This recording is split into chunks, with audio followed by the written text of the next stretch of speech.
আসসালামু আলাইকুম। আমি Mohammad Anwar Hossain, realtor and mortgage agent. আজ আমি আপনাদের সামনে নতুন একটি ভিডিও নিয়ে এসেছি।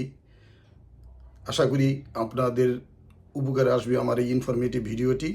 আজ আমি আপনাদের সাথে LTT land transfer tax, MLTT municipal land transfer tax এবং ফার্স্ট টাইম হোম বায়ার এবং বায়ার্স রিবেট নিয়ে আলোচনা করব।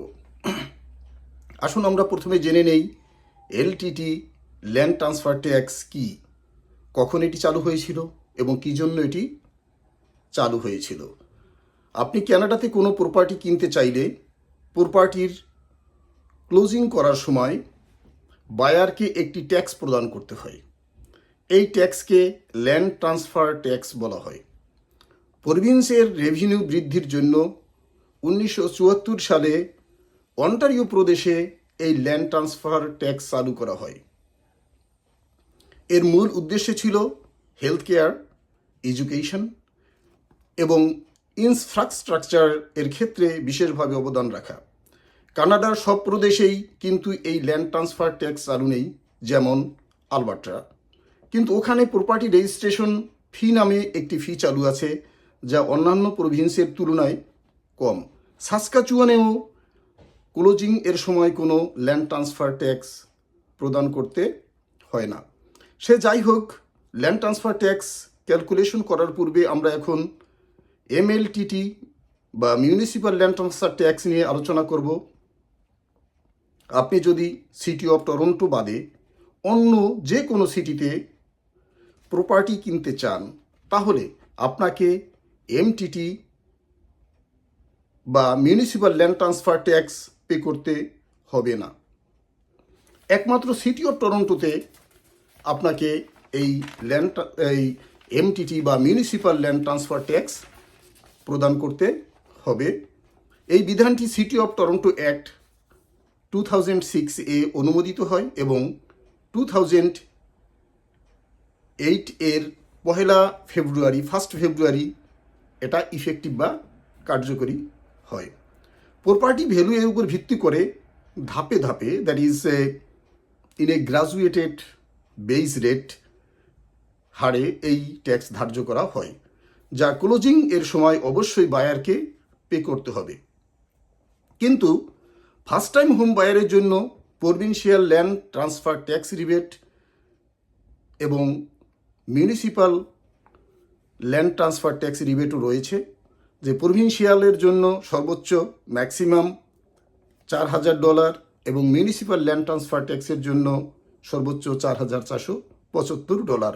তাহলে আমরা দেখতে পাচ্ছি, কেউ যদি সিটি অফ টরন্টোতে ফার্স্ট টাইম হোম বায়ার হিসাবে প্রপার্টি কিনতে চায়, that is residential or commercial, যে কোনো প্রপার্টি কিনতে চায়, তাহলে সে ম্যাক্সিমাম $8,475 রিবেট পাবে। এখন আমরা দেখব কোন এরিয়াগুলো এমএলটিটি মিউনিসিপ্যাল ল্যান্ড ট্রান্সফার ট্যাক্স এর আওতায় পড়ে। আপনাদের জ্ঞাতার্থে জানাচ্ছি যে সিটি অফ টরন্টো মূলত 3টি ভাগে ভাগ করা হয়েছে সিটি অফ টরন্টোকে, যেমন west Toronto, central Toronto and east Toronto. Basically 416 areas, যার মধ্যে পড়ে Toronto, York, North York, Etobicoke and borough of East York, that is Scarborough site. এখন আমরা জানব first time home buyer rebate eligibility বলতে আমরা কি বুঝি। প্রথমত, বায়ারকে অবশ্যই কমপক্ষে 18 বছর বয়সের হতে হবে। দ্বিতীয়ত, অবশ্যই তাকে 9 মাসের মধ্যে বাড়িতে বসবাস শুরু করতে হবে। তৃতীয়ত, পৃথিবীর কোথাও বায়ার এর কোনো বাড়ি বা বাড়িতে কোনো ইন্টারেস্ট থাকা যাবে না। চতুর্থত, যদি বায়ারের স্পাউস থাকে, তাহলে স্পাউসের নামেও পৃথিবীর কোথাও কোনো প্রপার্টি থাকতে পারবে না বা কোনো ইন্টারেস্ট প্রপার্টিতে থাকতে পারবে না। পঞ্চমত, বায়ারকে অবশ্যই ক্যানাডিয়ান সিটিজেন অথবা পার্মানেন্ট রেসিডেন্ট হতে হবে। এখন আমরা land transfer tax rebate land transfer ট্যাক্সের রেট নিয়ে আলোচনা করব।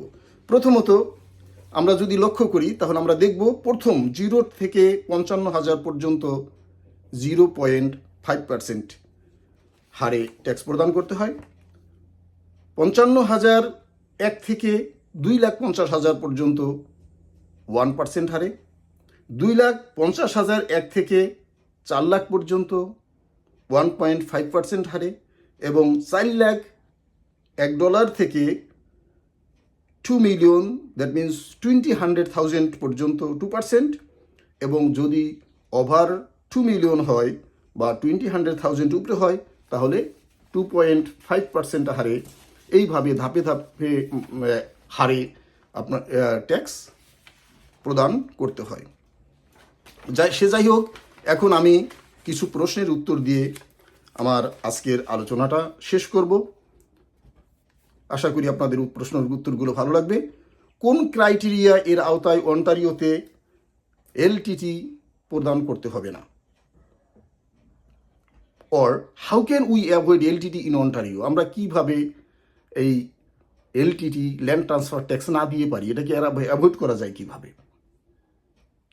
এর ওয়েটা কি? অ্যান্সার হচ্ছে আপনাকে এলটিটি প্রদান করতে হবে না যদি এই নিম্নলিখিত এই বিষয়গুলো আপনি মধ্যে ট্রান্সফারটি হয়। যেমন ট্রান্সফারটি যদি স্পাউসের মধ্যে হয় তাহলে আপনাকে ল্যান্ড ট্রান্সফার ট্যাক্স প্রদান করতে হবে না। ট্রান্সফারটি যদি কোনো ইন্ডিভিজুয়াল বা পার্সন থেকে ফ্যামিলি বিজনেসের মধ্যে যায় বা হয় সেখানেও ল্যান্ড ট্রান্সফার ট্যাক্স প্রদান করতে হবে না। ট্রান্সফারটি যদি ফার্মল্যান্ড বা ফার্মিং প্রপার্টি হয়, খামার প্রপার্টি হয় এবং এটি যদি ফ্যামিলি মেম্বার্সদের মধ্যে ট্রান্সফার করা হয় তাহলেও আপনাকে ল্যান্ড ট্রান্সফার ট্যাক্স প্রদান করতে হবে না। এলটিটি কি শুধু রেসিডেন্সিয়াল প্রপার্টির ক্ষেত্রে প্রযোজ্য? Answer is no. LTT applies to both residential and commercial estate transactions, but in different rates. Who are eligible for the first-time home buyers refund program? My answer is only for the Canadian citizens and permanent residents of Canada. আজ এ পর্যন্তই রইল বন্ধুরা। আগামীতে আপনাদের সাথে আমার আবার দেখা হবে নতুন কোনো ভিডিও নিয়ে। আপনাদের রিয়েল এস্টেট এবং মর্গেজ সম্পর্কে কোনো তথ্য জানতে ইচ্ছে করলে অবশ্যই আপনারা আমাকে কল করবেন। আমি মোহাম্মদ আনোয়ার হোসেন আপনাদের সেবায় নিয়োজিত আছি। আমার phone number 647-807-7875। Thank you. Have a nice day.